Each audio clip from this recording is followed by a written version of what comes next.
Isang imahe ng kanyang kapatid na si Nam Gongson ang lumitaw sa kanya, bumubulong na iwanan ang Four Kings Formation. Bigla, isang kakaibang pagbabago ang nagsimulang lumitaw sa kanyang buong katawan. Kahit si Deseo mismo ay nagulat sa nangyayari. Ito ay Tai Chi. Agad siyang pumwesto sa isang stance, determinadong gamitin ang bawat katiting ng bagong tuklas na lakas na ito. Sige lang, bibigay na rin naman ang katawan ko. Nagpakawala si Deseo ng isang ngisi habang ang kanyang mga paa at kamay ay nagsimulang gumalaw ng maayos. Ibubuhos ko ang lahat ng mayroon ako para wala akong pagsisihan. Patuloy si Li Quan sa kanyang walang tigil na pagsugod direkta kay Deseo. Ang mga nakapaligid na Shaolin disciples ay tinakpan ang kanilang mga mukha mula sa malakas na bagso ng hangin na nalikha ng sagupaan at hindi mapigil ang sumigaw sa pagkamangha. Paano ito naging posible? Sumigaw din si Mungkang sa hindi paniniwala. Iyan ang 4 na anyo ng yin at yang na lumilitaw. Ang teknik na ginagamit ni Deseo, ang 4 ounces nito ay nagtataboy ng 1,000 pounds.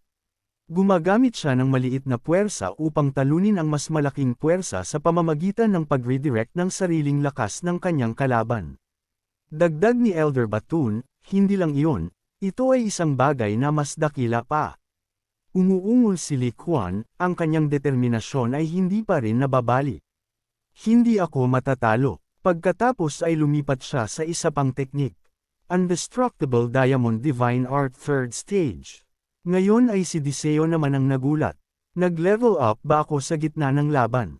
Tanong niya, pero ang katawan ni Li Quan ay naglalabas ng isang nakakatakot na aura. Nanlaki ang mga mata ni Deseo, tumatigas ang kanyang determinasyon. Kung kikilos ako ngayon, may tsansa pa ako. Nagsimula siyang magpakita ng sarili niyang mga teknik.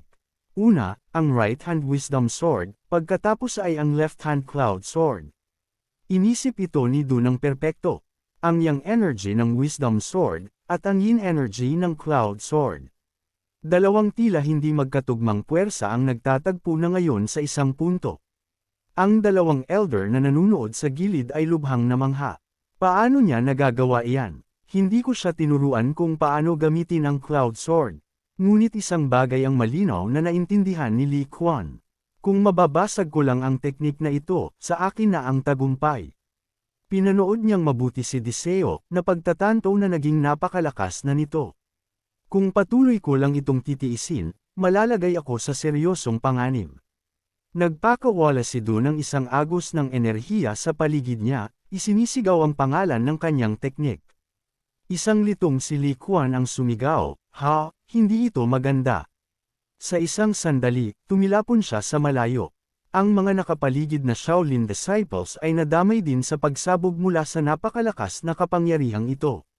Nang hamupa ang alikabok, ang tanging natira ay isang ulap ng usok. At si Li Quan, na nakahiga ng walang galaw sa lupa, sumigaw si Elder Mings, "Quan-er." Pagkatapos ay agad na nagutos, dalhin si Quan-er sa infirmary ngayon din. Nagbuntong hininga si Deseo sa ginhawa. Mukhang handa na pala akong sumubok sa tournament ng 4 na hari. Lumapit sa kanya sina Mungkang at Namgang Dion. Isang napakagandang tagumpay, batang Panginoon. Ngumiti siya ng malawak at nagmungkahi, dapat tayong magdiwang at mag-usap ng kaunti. Libre ko ngayon, lahat kayo. Sagot ni Du, magbabayad ka na ngayon. Bihirang tanawin iyan. Huwag ka lang magsisi mamaya. Matapos umalis ng dalawang iyon, lumingon si Du at tumingin kay Baton. Tinawag niya ito, "Hoy, matandang kalbo." Nagulat si Baton sa biglaang tawag. "Ha?" Patuloy ni Du. "Kung nag-aalala ka ng ganoon sa kanya, puntahan mo na." Nag-aalinlangang nagtanong si Baton, "Pwede ba?" Sagot ni Du, "Bakit hindi? Nasa dati mong tahanan ka, kaya dapat maging komportable ka." Masayang umalis si Baton, hindi nakakalimutang magpasalamat. "Ang aking malalim na pasasalamat. Babayaran ko ang kabutihang ito sa hinaharap." Ngumisi si Deseo, kontento. "Siyempre, gagawin mo." Gayunpaman, biglang hinaranggan ni Mingan ang kanyang daan. "Tumigil ka riyan," patuloy niya. Si Quan-er ay aalagaan ng Shaolin. Ang mga outsider ay walang karapatang makialam. Sinubukang magpaliwanag ni Baton. Naiintindihan ko iyon, pero gusto ko lang makita sa sarili ko na maayos siya. Bigla, naglunsad si Mingxi ng isang surprise attack kay Baton. Ang matandang monghe ay umungal sa galit. Ikaw, sabi ni Mingxi ng malamig. Kilala ka dati bilang Baton, iginagalang ng higit sa kahit sino sa buong Shaolin Temple. Kahit noong araw na iyon, natalo ka ni Namgang Han, isang lalaking hindi pa kalahati ng iyong edad, at nawalan ka ng gamit sa isang braso. Hindi kami kailanman nawalan ng pag-asa na babangon kang muli. Galit siyang nagtanong, pero tingnan mo ang sarili mo ngayon. Hindi ba't iniwan mo kaming lahat at basta na lang lumayo? Nauutol si Baton. Iyon ay, pero pinutol siya ni Mingxi. May ideya ka ba kung gaano kami nahirapan na protektahan ang Shaolin Temple sa iyong kawalan? Ang kanyang tingin ay parang yelo habang nakatitig kay Baton. Hindi ka na isa sa amin. Umalis ka na ngayon o mabubugbog ka at itatapon sa labas. Nagngalit ang mga ngipin ni Baton at pumwesto sa isang defensive stance. Hanggal na disipulo, sige, naintindihan ko, simulan na natin. Sa signal ni Mingxi, kumilos ang mga Shaolin disciples bilang iisa. Habang idinedeklara niya ang simula ng Arhat Formation, ang mga disipulo ay mabilis na pumwesto. Sigaw ni Jin Li, Second Arhat Formation. Humanda sa pakikipaglaban. Umungal ng sunod-sunod ang mga elder ng Shaolin. Ikatlong formation, Arhat. Sumunod sa formation. Ika-4 at ika-5 formation. Posisyong pandepensa. Ika-6 na formation, Arhat. Maghanda para sa tatlong panig na pagsalakay. Nahirapan si Baton na sanggain ang mga ito habang nagmamasid at nag-uusap ang mga elder. 6 na lamang ang natitirang formation sa aming arsenal, pagsang-ayon ni Mingxi. Naalala nila na noong unang panahon, ang kamatayan lamang ng Heavenly Demon ang nakatagal sa pagsalakay hanggang sa ika-6 na formasyong Arhat. Tumigas ang kanyang ekspresyon, ngunit kung nagkaroon lang kami ng mas maraming oras noon, ang tumalo sana sa Heavenly Demon ay hindi mula sa angkan ng Namgang, kundi ang aming sariling templo ng Shaolin. Habang nagpapatuloy ang kanilang walang tigil na pagsalakay, nakiusap ang mga alagad kay Baton. Master, tama na po. Sumuko na kayo. Nagngit-ngit ang mga ngipi ni Baton habang tinatanggap ang mga goal, at nakangising nagwika, hindi masama. Pagkatapos ay tumalon si Baton ng mataas sa hangin, gamit ang teknik na hakbang Arhat, na nagudyok sa mga elder ng Shaolin na magturo at magutos. Dakpin siya agad. Huwag ninyong hayaang makatakas. Naglabas si Baton ng matinding kapangyarihan sa kanyang palad. Gumanti siya sa pamamagitan ng isang pagsalakay ng palad na nagpatalsak sa mga alagad, ang Great Vajra Strength Palm. Sumigaw ang mga alagad habang ang kamay ni Baton ay naglalabas ng enerhiya, na ibinabaling ang parehong teknik sa ibang target, ang One Finger Zen. Agad na nagutos si Mingxi, huling grupo, bawiin ang inyong internal energy. Bawasan ang pressure sa unahan. Ang matandang iyan ay patuloy na maglalabas ng kanyang mga teknik. Manatiling handa. Isa sa mga monghe sa kanyang tabi ang nagmasid sa porma ni Baton ng may pagkaunawa. Kaya pala ganoon dapat gamitin ang martial art na iyon. Ano ang sinasabi mo? Tanong ni Mingxi. Nagpatuloy ang monghe, iyan ang tunay at halimaw na lakas ng teknik na hangha. Kaya pala napakahina ng hangha energy noong sinubukan ko itong gamitin.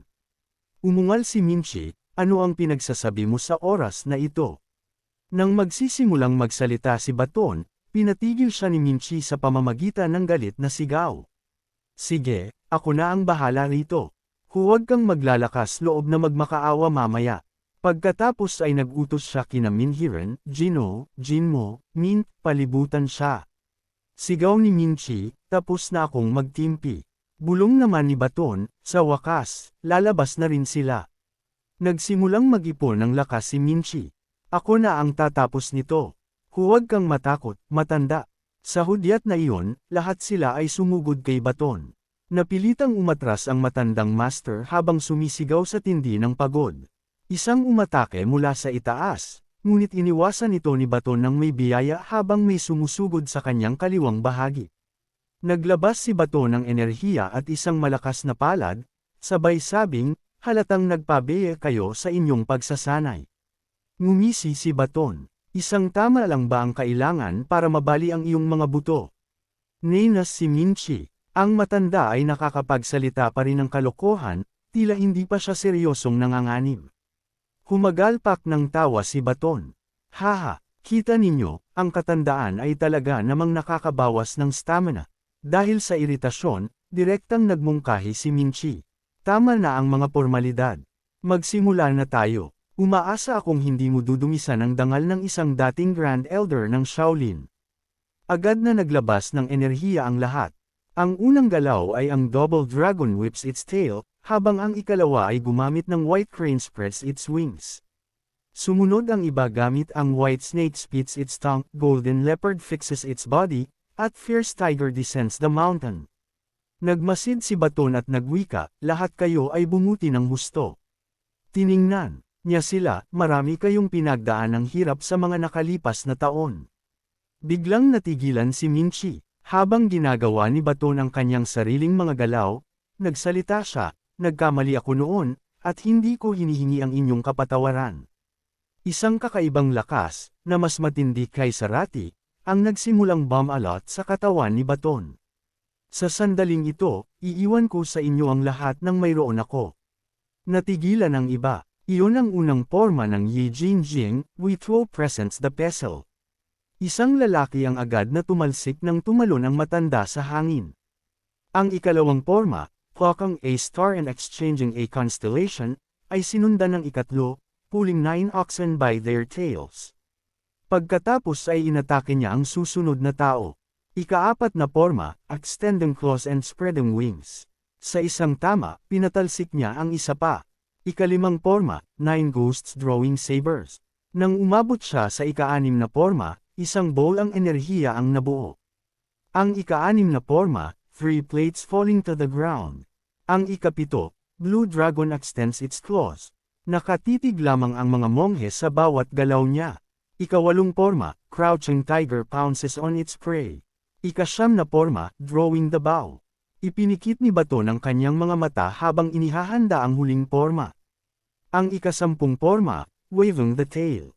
Nang matapos siya, walang sino man ang nang-ahas na gumalaw. Nanginginig na nagsalita si Minchi habang may luha sa kanyang mga mata. Ang Yinjing ni Master Bodhidharma.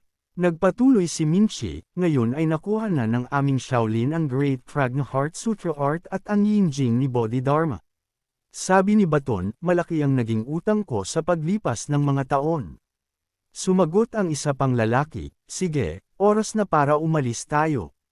Nag-abot si Minchi ng isang kwintas ng prayer beads.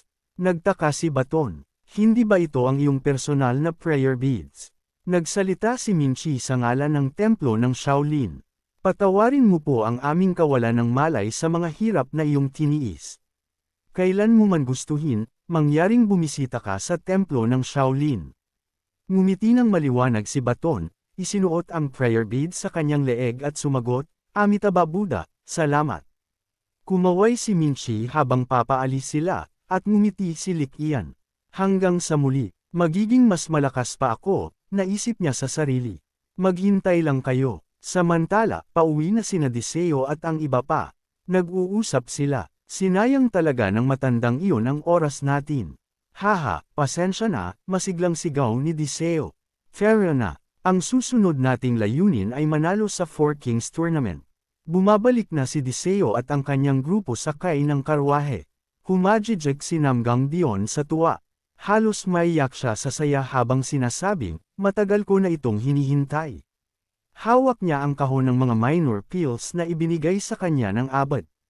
Tiningnan niya ang iba at bamulong, siguro tulog na sila, di ba? Kumuha si Namgang Dion ng isang tableta at inilapit sa kanyang bibig.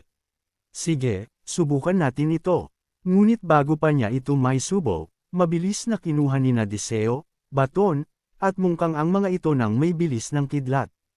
Isinubo nila ang mga tableta at nagkomento pa sa harap ni Namgang Dion, na nanggagalaiti sa galit sa nakitang pagnanakaw. Hoy, masarap pala ito. Kaya pala ito ang tinatawag na minor pills. Matagal na rin nung huling nakakain ako nito. Maganda talaga ito sa katawan. Kinuha nila ang bawat isa sa kanyang mga tableta. Oh, may isa pa. Pagkatapos ay itinapon nila ang walang lamang kahon sa kalsada sa harap ng mga nandidilat na mata ni Namgang Dion. Sabi ni Deseo habang ngumunguya, may talento talaga si Namgang Dion sa paghahanap ng mga ganitong bagay. Tumama ang kahon sa lupa at nagkapira-piraso. Sumabog sa galit si Namgang Dion. Ano sa tingin niyo ang ginagawa niyo, mga hanggal? Agad siyang tinakat ni Namungkang at baton gamit ang pressure ng kanilang mas mataas na lakas. Nagpalitan sila ng salita. Ano ang tingin na iyan? Itigil mo ang pagtitig na iyan. Alam mo naman ang mangyayari kung hindi, di ba? Mamamatay ka. Umiiyak si Namgang Dion nang walang tunog, habang minumura sila sa kanyang isip.